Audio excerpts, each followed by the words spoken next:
Hello friends, स्वागत है आप सभी का। फ्रेंड्स, आज है 21 मई और 21 मई से संबंधित जितने भी करंट अफेयर के क्वेश्चन बन सकते हैं, आज हम लोग उन सारे क्वेश्चन को इस वीडियो में डिस्कस करेंगे। सो फ्रेंड्स, आप में से जो भी इस चैनल पे नया हो, चैनल को सब्सक्राइब कर लेना तथा अपने दोस्तों को भी शेयर कर देना ताकि उन तक भी ये वीडियो आसानी से पहुंच जाए। राइट फ्रेंड्स, यहाँ पे एक बहुत अच्छी बात कही गई है, महान कार्य ताकत से नहीं लगातार लगे रहने से होता है। राइट, यदि आप कोई बहुत बड़ा काम करना चाहते हो तो उसको आप ताकत से नहीं कर सकते हो, बल्कि उसके लिए आपको कंटिन्यू लगे रहना होगा, मेहनत करनी होगी, तभी आप क्या कर सकते हो, कोई महान कार्य कर सकते हो। राइट। सो फ्रेंड्स, आज के क्वेश्चन पे आते हैं। तो हमारा क्वेश्चन है आज का पहला, निम्नलिखित में से किस देश ने उड़ीसा और पश्चिम बंगाल से टकराने वाले चक्रवात का नाम अम्फान रखा है? ए में है भारत, बी में है थाईलैंड, सी में है मलेशिया, डी में है श्रीलंका। राइट, तो इसका राइट आंसर हो जाएगा थाईलैंड। इसकी व्याख्या की बात करें तो उड़ीसा और पश्चिम बंगाल से टकराने वाले चक्रवात का नाम अम्फान थाईलैंड ने रखा है। इस चक्रवात का नाम अम्फान थाईलैंड ने 16 साल पहले रखा था। यह चक्रवात 1999 के उड़ीसा के चक्रवात के बाद बंगाल की खाड़ी में आने वाला पहला उष्णकटिबंधीय चक्रवात है। राइट, नेक्स्ट क्वेश्चन की बात करें तो निम्नलिखित में से विश्व स्वास्थ्य संगठन मीन्स WHO के कार्यकारी बोर्ड के अध्यक्ष के रूप में किसे चुना गया है? ए में है हर्षवर्धन, डॉक्टर हर्षवर्धन, बी में है doctor Poonam Khetrapal, doctor C में है डॉक्टर बलराम भार्गव और डी में है इनमें से कोई नहीं। राइट, तो इसका राइट आंसर हो जाएगा डॉक्टर हर्षवर्धन। इसकी व्याख्या की बात करें तो केंद्रीय स्वास्थ्य मंत्री डॉक्टर हर्षवर्धन को विश्व स्वास्थ्य संगठन यानी WHO के कार्यकारी बोर्ड के अध्यक्ष के रूप में चुना गया है। वह 22 मई को जापान के डॉक्टर हिरोकी नकटानी के उत्तराधिकारी का पदभार संभालेंगे। WHO के कार्यकारी बोर्ड में प्रेजेंट टाइम में 34 सदस्य हैं। राइट, नेक्स्ट क्वेश्चन की बात करें तो उत्तर प्रदेश के जेवर में नोएडा अंतर्राष्ट्रीय एयरपोर्ट को बनाने के लिए निम्नलिखित में से किस देश की कंपनी को केंद्रीय गृह मंत्रालय ने स्वीकृति दे दी है? राइट, ए में है स्विट्जरलैंड, बी में है फ्रांस, सी में है अमेरिका और डी में है जर्मनी। इसका राइट आंसर हो जाएगा स्विट्जरलैंड। इसकी व्याख्या की बात करें तो केंद्रीय गृह मंत्रालय ने जेवर में नोएडा इंटरनेशनल एयरपोर्ट को विकसित करने के लिए Swiss firm Zurich airport international AG को सुरक्षा मंजूरी दे दी है। 5000 हेक्टेयर में फैले इस पूरे प्रोजेक्ट पर 29,000 करोड़ रुपए खर्च होंगे। यह दिल्ली के इंदिरा गांधी अंतर्राष्ट्रीय हवाई अड्डे और गाजियाबाद के हिंडन हवाई अड्डे के बाद राष्ट्रीय राजधानी क्षेत्र में तीसरा हवाई अड्डा है। राइट, नेक्स्ट क्वेश्चन की बात करें तो किस राज्य की दिवांग घाटी में प्रस्तावित 3097 मेगावाट की एटालिन जल विद्युत परियोजना की वजह से जैव विविधता पर पड़ने वाले प्रभाव को लेकर पर्यावरण कार्यकर्ता इस परियोजना को रद्द करने की मांग कर रहे हैं? ए में है अरुणाचल प्रदेश, बी में है उत्तर प्रदेश, सी में है हिमाचल प्रदेश, डी में है झारखंड। राइट, तो इसका राइट आंसर हो जाएगा अरुणाचल प्रदेश। इसकी व्याख्या की बात करें तो पर्यावरण कार्यकर्ता ने वन सलाहकार समिति के अध्यक्ष और सदस्यों को एक पत्र के माध्यम से अवगत किया कि क्यों एटालिन जल विद्युत परियोजना को रद्द किया जाना चाहिए। एटालिन जल विद्युत परियोजना को मंजूरी देते समय वन संरक्षण और संबंधित कानूनी सिद्धांतों की अनदेखी की गई है। यह परियोजना हिमालय के सबसे समृद्ध जैव भौगोलिक क्षेत्र के अंतर्गत आती है तथा यह पूरा पाषाणकालीन इंडो चाइनीज और इंडो मलयन जैव भौगोलिक क्षेत्रों के संधि स्थल पर स्थित होगी। राइट, नेक्स्ट क्वेश्चन की बात करें तो हाल ही में निम्न में से किस बैंक ने वीडियो के जरिए KYC स्वीकार करने वाला देश का पहला बैंक बन गया है? ए में है बैंक ऑफ बड़ौदा, बी में है देना बैंक, सी में है कोटक महिंद्रा बैंक और डी में है ICICI bank.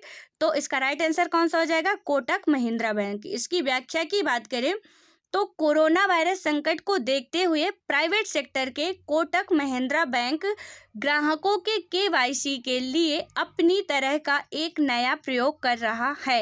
Video conferencing KYC system के तहत कोटक महिंद्रा बैंक में कोटक 811 सेविंग्स अकाउंट खोलने के लिए ग्राहकों को आधार और पैन कार्ड देना होगा।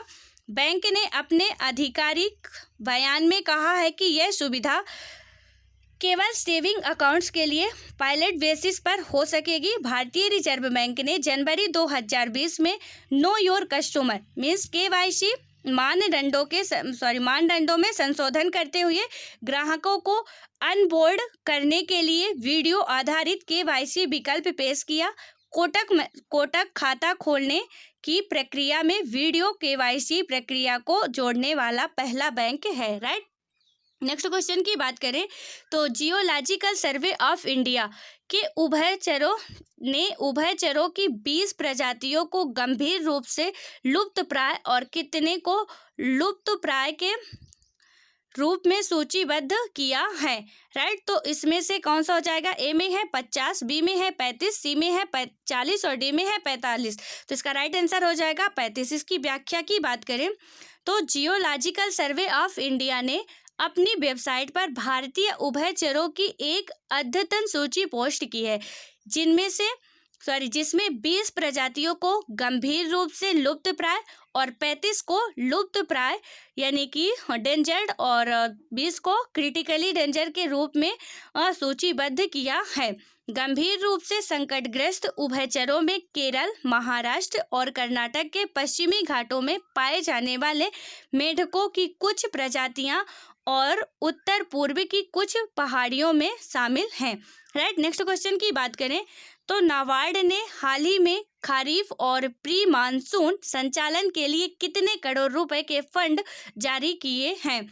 ए में है 25,500 करोड़ रुपए, बी में है 10,500 करोड़ रुपए, देन सी में है 12,550 करोड़ रुपए और डी में है 20,500 करोड़ रुपए। राइट, तो इसका राइट आंसर हो जाएगा 20,500 करोड़ रुपए। इसकी व्याख्या की बात करें तो national bank of agricultural and rural development ने मतलब कि इसका जो फुल फॉर्म है वो national bank of agricultural and rural development यानी नाबार्ड ने 20,500 करोड़ रुपए जारी किए।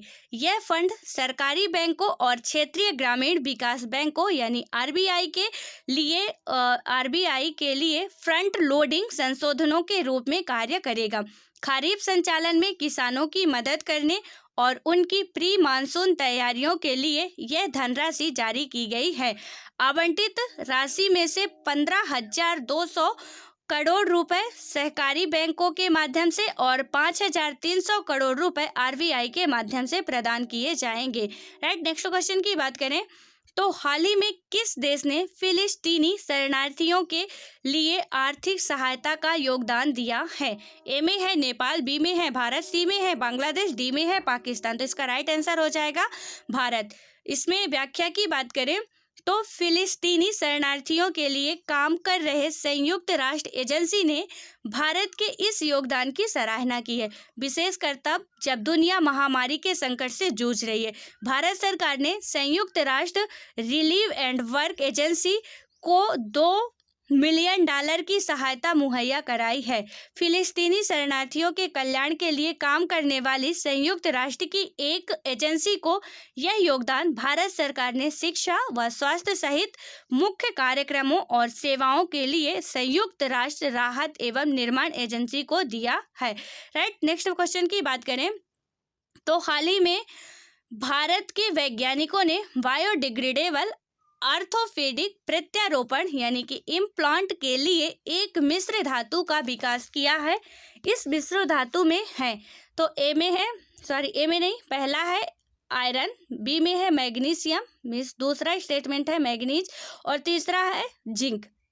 इसमें से राइट कौन सा होगा? इसके ऑप्शन देखें तो ए में है 1 और 2, बी में है 2 और 3, सी में है 1 और 3 और डी में है 1, 2 और 3। तो इसका राइट आंसर कौन सा हो जाएगा?